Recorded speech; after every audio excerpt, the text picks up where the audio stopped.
Welcome to this explainer covering video 7 of the CWT series, How to Be a Salesperson. Today we're going to take the single most terrifying word in the English language, no, and literally transform it into your absolute greatest asset. If you've ever felt that sinking feeling in your stomach when a buyer pushes back, well, you are definitely in the right place. We're going to master objections by diving deep into the science of the spin method. Here's a quick look at our agenda for this explainer. First, we'll shift our mindset around what an objection actually is. Then, we'll explore the spin questioning methodology, walk through some tactical handling maneuvers for when you take a direct hit, and finally, secure that confident close. Let's get right into it. Section 1. Objections are signposts. It's time to reframe resistance.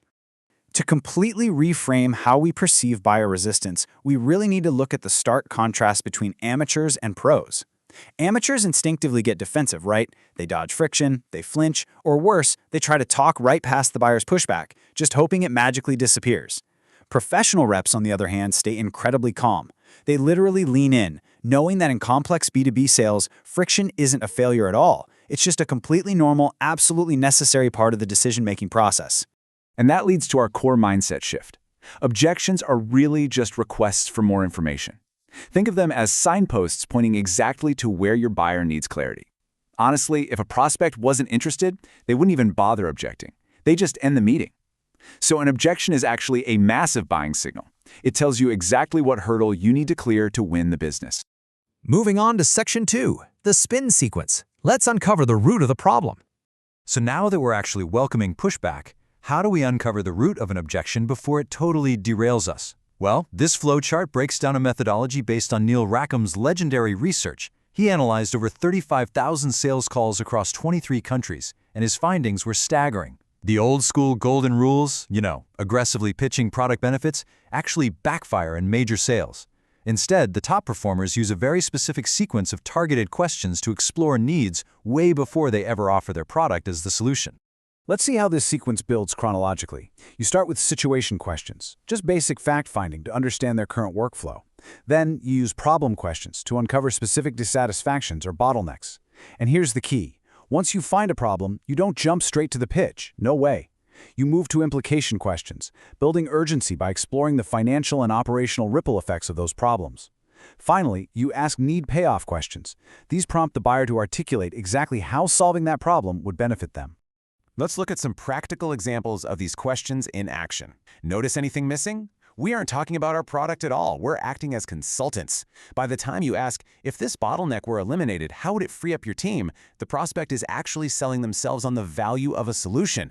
You're guiding them to articulate the value themselves, which, trust me, is infinitely more powerful than you just rattling off a feature list. Section 3. Handling techniques in action. Time for some tactical maneuvers.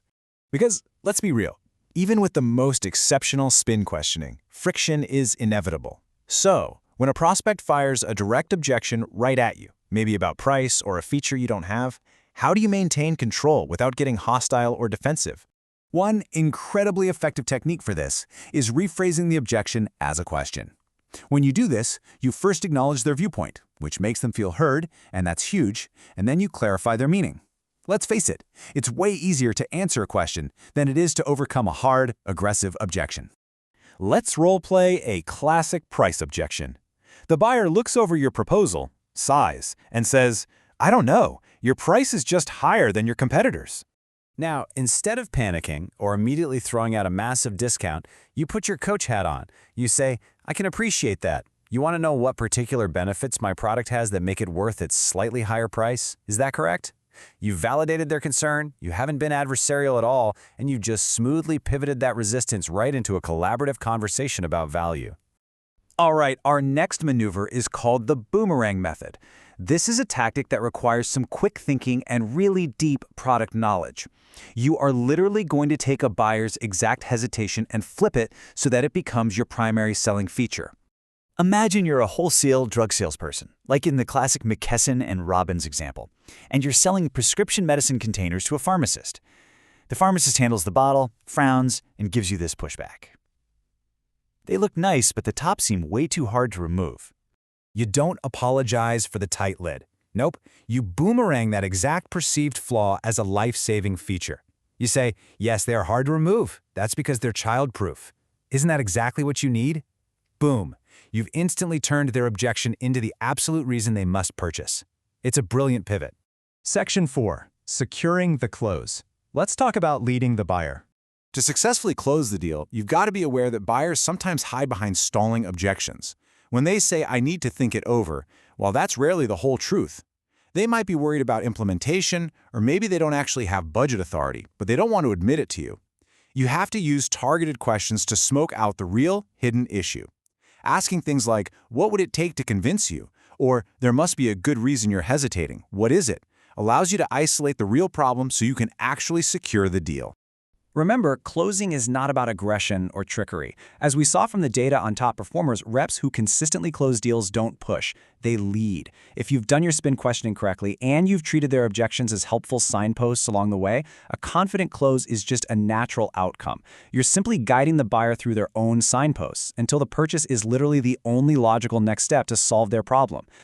So as we wrap up this CWT explainer, I want to leave you with a challenge to ponder before your very next sales call. When that friction inevitably hits and you hear a no, are you going to flinch and retreat, or will you lean in, stay calm, and start asking the right questions? The choice is entirely up to you. Thanks so much for joining me on this deep dive into the spin method, and I'll catch you in the next explainer.